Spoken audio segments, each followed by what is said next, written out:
Shalom teman-teman, untuk memulai kebaktian kita pada hari ini, marilah kita nyanyi hari Minggu Hari yang Mulia.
Marilah kita mendasarkan ibadah ini dengan menyanyikan Kidung Jemaat 405, Kaulah ya Tuhan, sumber hidupku.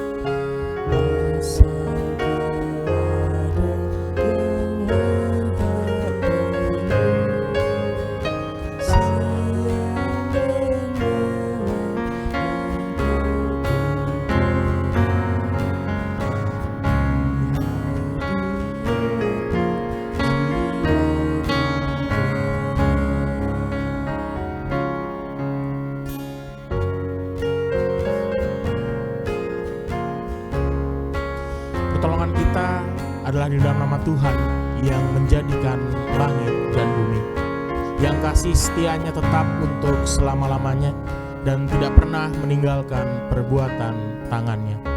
Amin.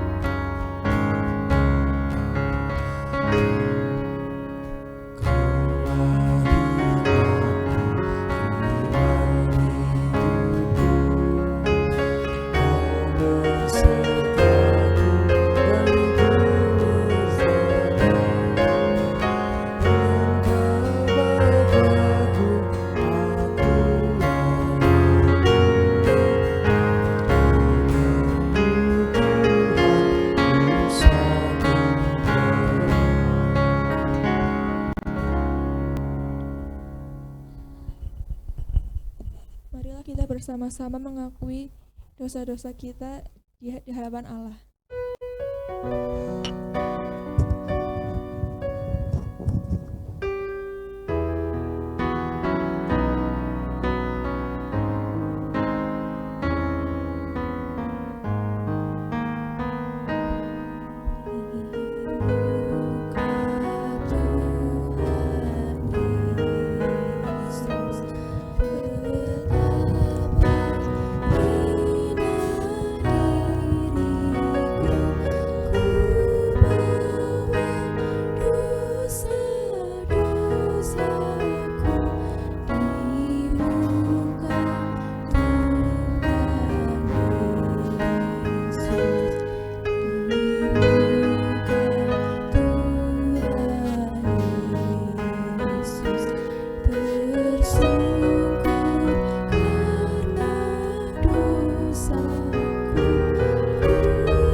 Teman-teman, mari kita berdoa.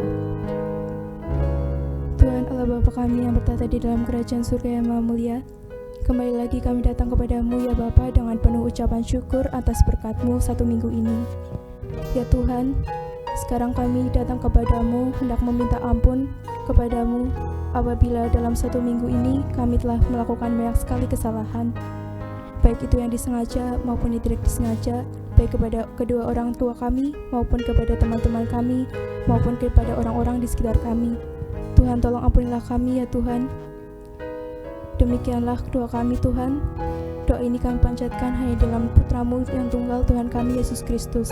Amin.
Karena kasih Allah pada kita, Ia menghapuskan dosa-dosa kita. Oleh karena itu, malah kita menyanyikan lagu dari KJ 36.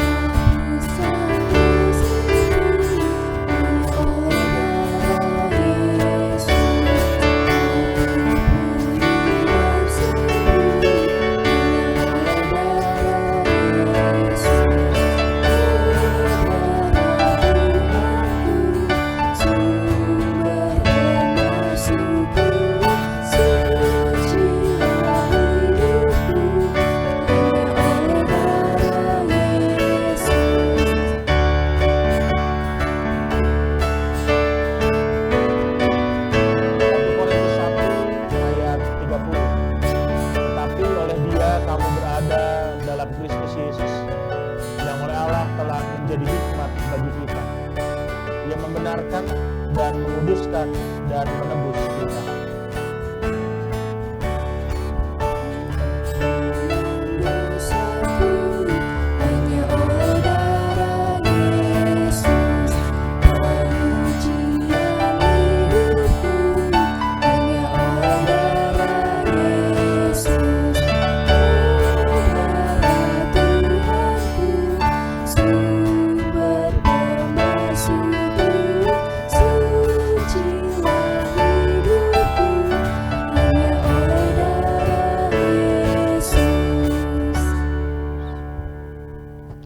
Teman-teman, sebelum kita merenungkan firman Tuhan, kita satu di dalam doa. Mari berdoa. Tuhan, kami mengucap syukur untuk setiap penyertaan Tuhan kepada setiap kami. Dengan kesibukan kami masing-masing, dengan setiap kegiatan yang kami jalani dari rumah kami masing-masing, kami percaya Tuhan juga mau menyertai kami. Dan ya Tuhan, pada saat ini kami bersama mau merenungkan firman Tuhan. Kami percaya Tuhan mau menyapa setiap kami. Dan kiranya Tuhan juga yang pimpin kami supaya kami boleh benar-benar memahami apa yang mau Tuhan sampaikan kepada setiap kami. Ini kami ya Tuhan, dalam nama Kristus kami berdoa dan bersyukur. Amin.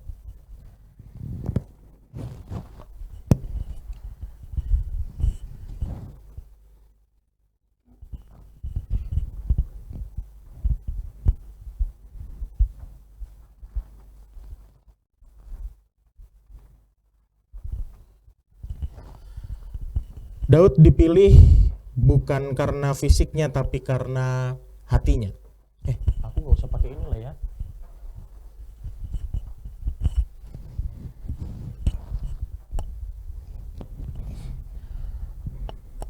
Daud dipilih bukan karena fisiknya tapi karena hatinya. Nah, teman-teman remaja masa kini banyak banget remaja-remaja yang tubuhnya itu tumbuh dengan begitu cepat. Kenapa? Karena yang dikonsumsi juga berbeda dengan remaja-remaja zaman-zaman dulu. Kalau zaman-zaman dulu teman-teman SMP, SMA itu gedenya nggak segede kalian-kalian sekarang nih. Kalau kalian-kalian sekarang SMP, SMA, wah udah gede-gede. Badannya juga sudah tinggi-tinggi. Lalu juga teman-teman yang laki-laki ini sudah mulai pada membentuk otot-otot dan segala macamnya. Nah itu semua lagi-lagi karena apa yang dikonsumsi berbeda. Nah tapi pertumbuhan yang cepat itu ataupun juga semua hal yang berubah dengan tiba-tiba itu ternyata nggak menyenangkan ya. Kenapa? Karena tiba-tiba badan kita kayak orang gede nih. Tapi dibilang dewasa juga sebenarnya belum. Kita semua belum dewasa. Dibilang anak-anak juga udah enggak lagi anak-anak. Nah ini yang menjadi kebingungan kita. Nah ternyata teman-teman yang bingung ini juga berdampak pada banyak hal. Semua perubahan-perubahan tadi berpengaruh. Pengaruhnya itu kemana? Ke cara kita menilai diri, cara kita berpikir, juga cara kita berteman dan banyak hal lainnya. Nah cara-cara ini yang ternyata berpengaruh atau juga terdampak dari perubahan-perubahan tadi. Apakah dampaknya selalu buruk? Enggak juga sih, ya ada juga yang baik. Tapi sebelum kita membahas yang baik-baik tadi, kita bahas dulu yang buruk-buruk. Pertama, soal menilai diri. Perubahan yang cepat itu ternyata nggak selalu memuaskan kita. Ada banyak juga orang yang merasa, wah badannya tidak seperti yang diharapkan. Ternyata perubahan-perubahan yang terjadi juga tidak seperti yang diharapkan. Atau bahkan juga banyak orang yang kecewa. Ini teman-teman remaja mungkin kalian juga yang dengerin, gimana mungkin kecewa jangan-jangan nih dengan tubuh kalian. Nah ini yang jadi menarik, karena ada rasa kecewa. Kekecewaan pada fisik tadi juga ternyata berpengaruh ke dalam cara kita melihat diri. Kita jadi minderan, insecure, membandingkan diri kita dengan orang lain, secara khusus dengan fisik ya. Secara fisik kita bandingkan, wah dia begini, dia begitu. Belum lagi cara kita menilai diri kita berubah lagi di sana. Nah ini berdampak. Teman-teman juga mungkin jadi malu. Teman-teman juga mungkin jadi menjauh dari kehidupan sosial. Apalagi kalau ternyata punya diri yang tidak memuaskan. Artinya kalian juga tidak senang sama perubahan yang terjadi pada diri kalian sendiri. Nah ini berdampak kepada kehidupan sosial. Belum lagi dari kemunduran diri tadi, ini berpengaruh lagi kepada cara kita berpikir. Cara kita berpikir juga ikut-ikutan rusak. Kenapa? Karena kita jadi punya standar tertentu. Oh yang bagus tuh yang begini, yang jelek tuh begini, yang baik tuh begini, yang nggak baik tuh begini. Kita punya cara berpikir itu. Sebenarnya salah nggak? Lagi-lagi enggak. Tapi kalau kita sudah punya standar tertentu, artinya kita bagaimana menghadapi banyak hal yang berbeda tadi. Bagaimana kalau ternyata diri kalian itu berbeda dengan yang lain. Kalau semua orang sama kan nggak seru ya. Coba bayangkan aja kalian jadi ikan di laut. Gimana?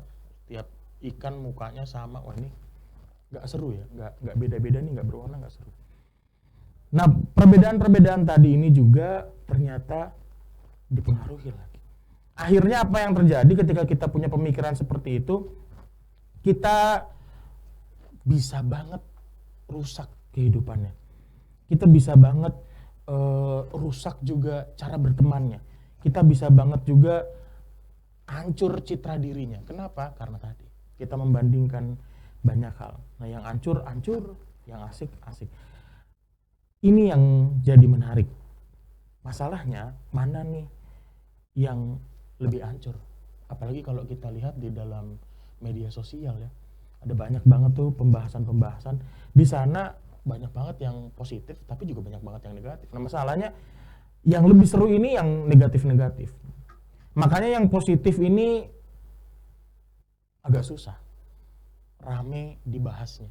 Yang positif ini belum tentu kalian juga baca, apalagi usia kalian remaja ya, belum tentu. Yang positif ini terlalu berat. Akhirnya kalian nontonin yang negatif-negatif aja. Biasanya nonton yang lucu-lucu. Kalau lucu-lucu mending. Kalau yang arahnya itu udah mulai nyeleweng, ini yang berbahaya. Ada banyak di media sosial kita dan nggak terjaring. YouTube apalagi, mungkin kalau kalian ngikutin YouTube ada yang baru keluar dari YouTube. Apa tuh namanya, Skinny Indonesia 2424 gitu-gitulah. Nah itu dia baru mundur, katanya YouTube tidak lagi seperti dulu, udah kayak TV. Bener juga, dibilangin gimana ya? YouTube juga sekarang jadinya gitu, banding-bandingan yang nggak terlalu bermanfaat. Tapi masalahnya itu seru kan, seru nontonin, wah orang beli mobil 24 miliar, 3 miliar, wah itu dibeliin es cendol, mabok se-Purbalingga itu. Ini yang menarik ya itu, ternyata yang seperti itu seru. Ada positifnya nggak? Ada, kalian bisa melihat sesuatu yang positif, tapi ternyata kita nggak ngelihat prosesnya. Orang-orang itu buat sampai pada titik itu butuh berapa tahun atau bahkan puluhan tahun. Yang kita bayangkan, wah sebentar.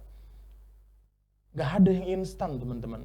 Mie instan aja kudu nyalain kompor. Kalau nggak punya kompor, beli dulu kompornya. Kalau nggak punya uang buat belinya, harus cari uang dulu. Repot sebenarnya kan. Tapi kita merasa itu mudah. Kenapa? Karena kita udah punya. Nah, ini yang jadi menarik. Nah itu semua menjadi lingkaran, circle yang terus berputar. Kalian melihat diri nggak benar, kalian juga pikirannya juga rusak juga gara-gara itu lagi. Lihat media sosial juga sama kayak gitu lagi. Akhirnya apa yang terjadi? Ya udah, kita jadi bentuk manusia dewasa yang macam-macam tuh. Ada orang yang waktu dewasa udah bener-bener siap jadi orang dewasa, ada orang yang nggak siap-siap banget jadi orang dewasa. Kalian mungkin lihat YouTuber gaming tuh, wah umur Raditya Dika itu umurnya sekarang berapa? 35 tahun. 35 tahun. Tapi mungkin nggak di antara kalian ada yang nonton, jangan-jangan masih ada yang nonton. Dan jangan-jangan kalian masih berpikir, wah dia masih muda ya. Enggak, dia 35, bentar lagi 40. Itu kalau di gereja, 40 itu udah masuk komisi dewasa. Nggak masuk komisi pemuda lagi. Nah, sedangkan kalian remaja. Apa yang kalian lewatin? Banyak proses dari dia. Tapi sayangnya ya itu tadi. Gimana nih? Kalian benar-benar siap nggak menjadi orang dewasa? Nah pertanyaannya, gimana waktu kita, kalian semua nih, udah dewasa nanti? Udah bener-bener dewasa, nggak cuma tubuhnya yang dewasa, tapi juga umurnya yang sudah dewasa. Kalian sekarang masih belasan tahun, kalian merasa penderitaan itu waktu kuota habis misalnya, ada yang sampai pusing, aduh gimana nih, Instagram nggak bisa, ngechat centang satu aja panik. Kalian pernah nggak dibisikin sama teman kalian, weh aku punya grup yang nggak ada kamunya, itu langsung insecure, aku salah apa gitu kan. Itu penderitaan, belum mikirin sesuatu yang lebih rumit lagi, belum mikirin soal di kerjaan, belum mikirin lagi soal keluarga, kalian belum menafkahi. Teman-teman remaja mungkin ya ada, kita lihat di TV-TV, di internet juga banyak teman-teman remaja yang harus juga memberi nafkah kepada keluarganya banyak, tapi mungkin kalian belum. Dan karena belum, berarti sebenarnya belum berat-berat banget. Nah bayangkan pada satu saat nanti waktu kalian benar-benar harus menanggung itu.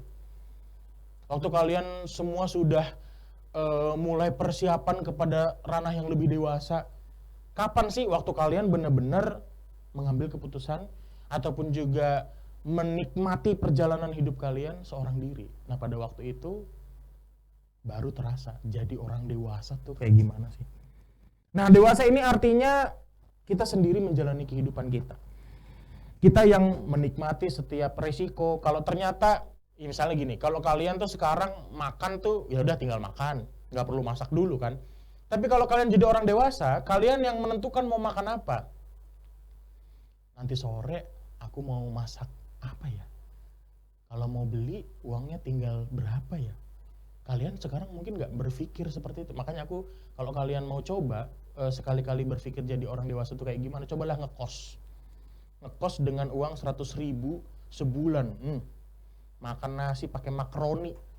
Nasi, tahu nasi ya? Pakai makaroni itu rasanya tuh wah enak sekali ya Tuhan. Padahal di rumah tuh makan segala macam, bebas. Sebebas-bebas. Tapi begitu.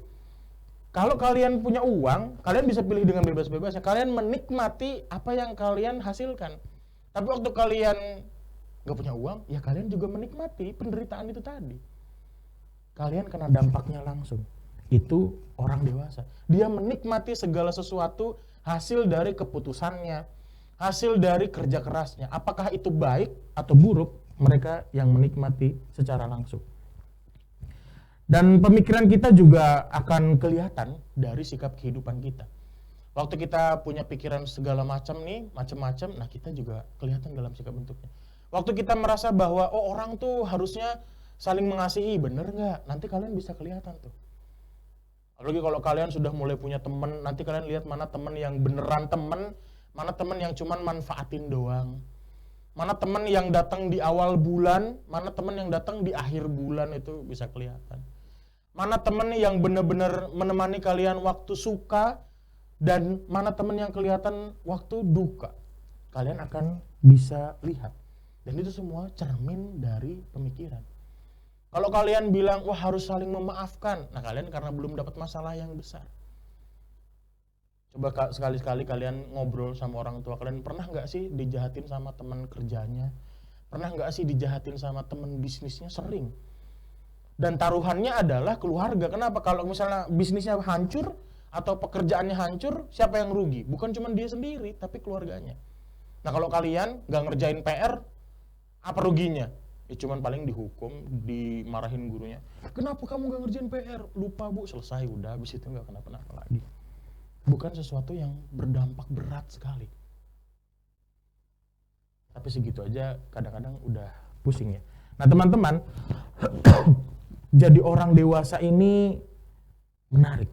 Kenapa? Karena setiap hal yang kita lakukan, setiap hal yang kita putuskan, itu dampaknya langsung kepada orang di sekitar kita, bahkan juga kepada makhluk hidup yang lainnya.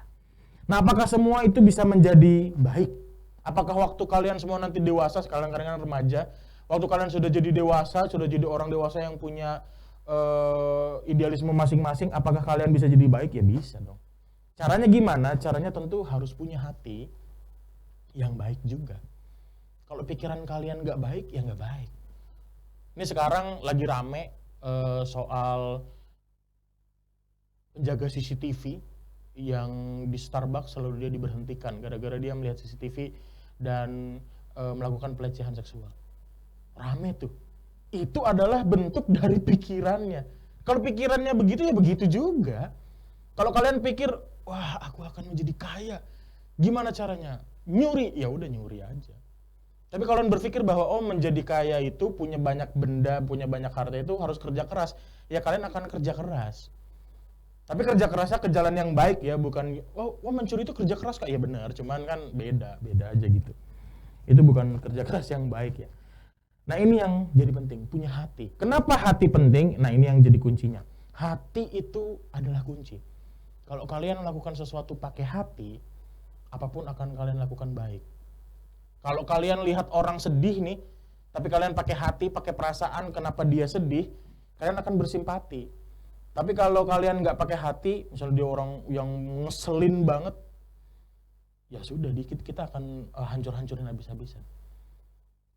Hati, perasaan itu gini, ini bedanya cinta sama benci ya. Kalau cinta itu adanya di hati. Kalau kita pakai hati berarti kita mencintai banyak hal. Kalau kita kasih itu adanya di hati. Kalau kita mengasihi apapun kita pakai hati. Tapi benci adanya di pikiran. Kalau pikiran itu kita cari kesalahan orang. Kalau orang itu ngeselin kita ingat-ingat. Dan itu jadinya benci. Nah, hati ini adalah kunci. Ketika kita pakai hati kita, semua keputusan itu akan baik. Kalau kita mau memutuskan untuk membangun bisnis, bangun bisnis dengan cara yang baik. Waktu teman-teman semua mau melakukan sesuatu karya, pakai hati, itu akan jadi hal yang baik. Waktu kalian mau memutuskan sesuatu, kalian mau ngambil jurusan, pakai hati, maka kalian akan jadi sesuatu yang baik. Semua hal dilakukan menggunakan hati, maka akan jadi sesuatu yang baik. 1 Samuel 16 ayat 7, di sini penulisnya mengatakan, tetapi berfirmanlah Tuhan kepada Samuel, janganlah pandang parasnya atau perawakan yang tinggi, sebab aku telah menolaknya. Bukan yang dilihat manusia yang dilihat Allah. Manusia melihat apa yang di depan mata, tetapi Tuhan melihat hati. Waktu itu Daud itu orangnya kecil, dia anak bungsu, anak paling terakhir, lalu parasnya itu imut, lucu-lucu gemesin, apa bahasa uwu. Nah, uwu gitu, dia tuh begitu. Menggemaskan. Kalau ketemu bawaannya pengen nyubit sampai berdarah. Waduh, bukan ngemasin lagi ya. Ini dia itu menggemaskan. Tapi segitunya aja ternyata dia dipilih. Ini bukan soal fisiknya, apakah fisiknya bagaimana, enggak. Tapi Tuhan melihat hati. Nah, apakah kalian juga sudah pakai hati? Sejauh mana nih kalian pakai hati? Fisik mungkin harus disiapin, fisik juga harus selalu dijaga. Tapi yang mau ditekankan saat ini adalah hati. Apakah kita sudah menyiapkan hati? Apapun yang terjadi pada perubahan fisik kalian, mungkin kalian sekarang lagi bingung, kenapa aku begini, kenapa aku begitu, kenapa dia begini, kenapa dia begitu, gak usah dipusingin, karena fisik akan selalu berubah. Makin berumur kalian, makin ada banyak perubahan. Tapi lagi-lagi, ketika kita mau melakukan sesuatu, ketika kalian mau menjadi orang besar, ketika kalian mau jadi orang-orang hebat, maka yang harus disiapkan adalah hati. Tuhan memilih kalian, orang-orang yang selalu menyiapkan hati. Dan semoga teman-teman semua juga senantiasa bisa menyiapkan hati untuk senantiasa memuliakan nama Tuhan dimanapun kalian berada. Selamat hari Minggu, selamat menggunakan hati, selamat berjalan bersama Tuhan. Tuhan memberkati. Amin.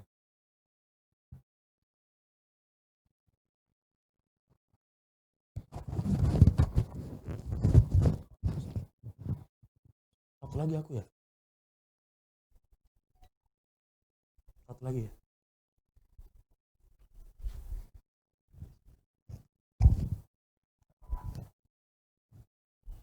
Bersama dengan umat Tuhan di segala abad dan tempat, marilah kita mengikrarkan iman sulti kita. Dengan menyanyikan KJ 280, Aku Percaya.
Marilah kita bawa persembahan kita. Untuk uang persembahan dapat kita kumpulkan setelah kita dapat beribadah kembali di gereja.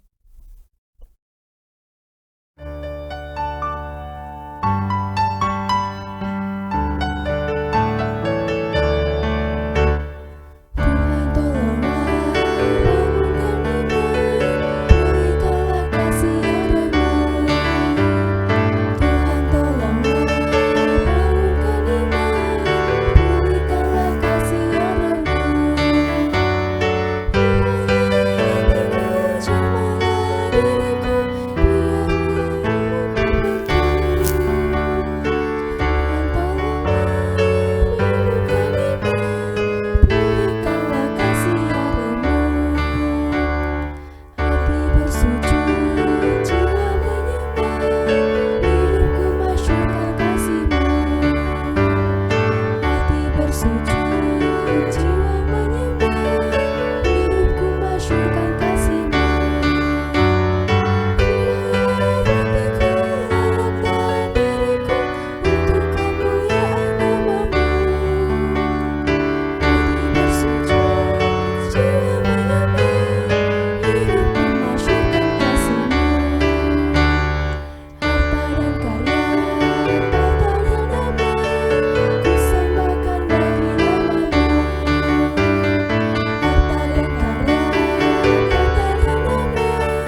kepada perjuangan setiap orang berjuang di masa-masa pandemi.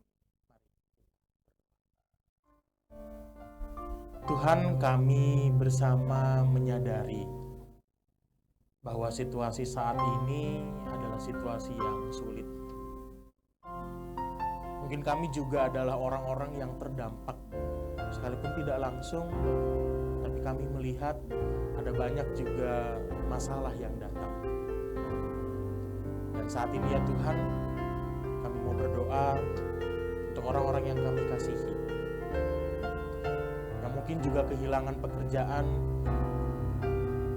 karena masa-masa pandemi ini membatasi banyak orang untuk bepergian.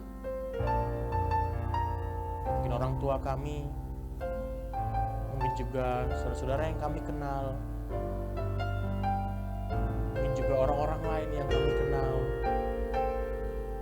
Dan kami percaya Tuhan, Kau datang menyapa setiap mereka, memberikan mereka kekuatan, menolong setiap mereka, supaya mereka juga dimampukan untuk mencari setiap solusi, setiap jalan keluar dari masalah-masalah yang mereka hadapi. Kami juga mau berdoa ya Tuhan untuk setiap pelaku-pelaku usaha yang saat ini juga terdampak. Engkau tahu apa yang sedang mereka rasakan, mereka gumuli. Mungkin mereka harus merugi banyak, mungkin juga mereka harus mengulangi lagi semua usaha dari awal.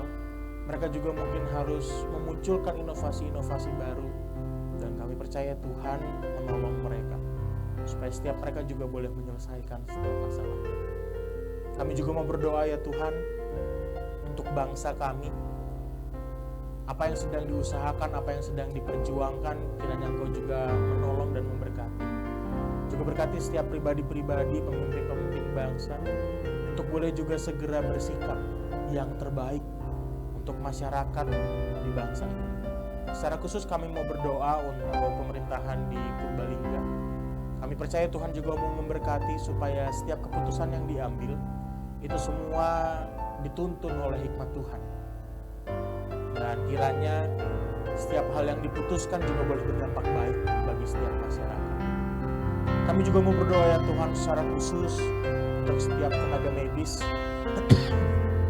untuk setiap dokter, setiap perawat, juga setiap pribadi lainnya yang ikut terlibat. Kami percaya Tuhan menyertai setiap mereka. Tuhan yang jaga mereka, Tuhan yang tolong mereka, Tuhan yang kuatkan mereka. Mungkin mereka harus terpisah dari keluarga mereka. Mungkin mereka harus terpisah dari suami mereka, dari anak-anak mereka, dari orang tua mereka. Kami percaya ya Tuhan, Engkau yang tuntun, Engkau yang berikan kekuatan, Engkau yang berikan pengharapan di dalam Tuhan.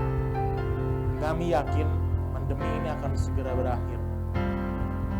Kami berdoa supaya Tuhan juga menyertai kami, masyarakat-masyarakat di Indonesia ini ya Tuhan, supaya kami juga boleh punya kesadaran untuk menjaga diri, menjaga sesama kami, menjaga kehidupan kami. Kami percaya Tuhan yang mau memberkati, kami percaya Tuhan yang mau menuntun, kami percaya Tuhan juga yang mau memampukan setiap kami. Ya Tuhan, pandemi ini begitu membuat kami menderita, tapi kami percaya sekalipun kami menderita, Tuhan mau hadir, kuatkan dan tuntun setiap kami. Ini kami ya Tuhan, di dalam Kristus, Tuhan sang punya kehidupan, kami berdoa. Amin.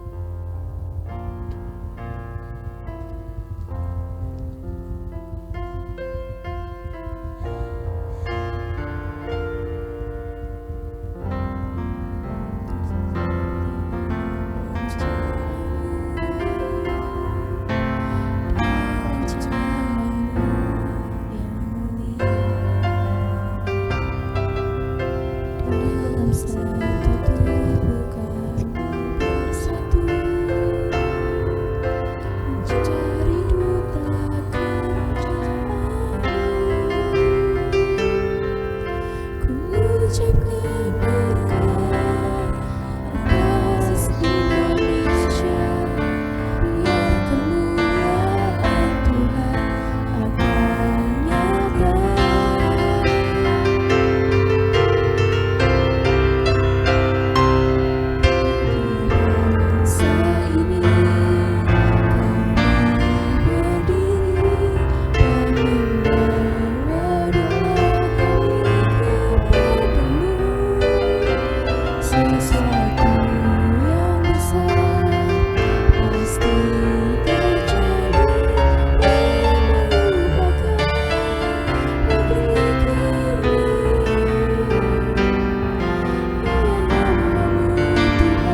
memasuki ibadah kita yang sesungguhnya dengan menyanyikan PKJ 177, Aku Tuhan Semesta.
Bilangan 6 ayat 24 sampai 26. Tuhan memberkati engkau dan melindungi engkau. Tuhan menyinari engkau dengan wajahnya dan memberi engkau kasih karunia. Tuhan menghadapkan wajahnya kepadamu dan memberi engkau damai sejahtera. Haleluya. Amin.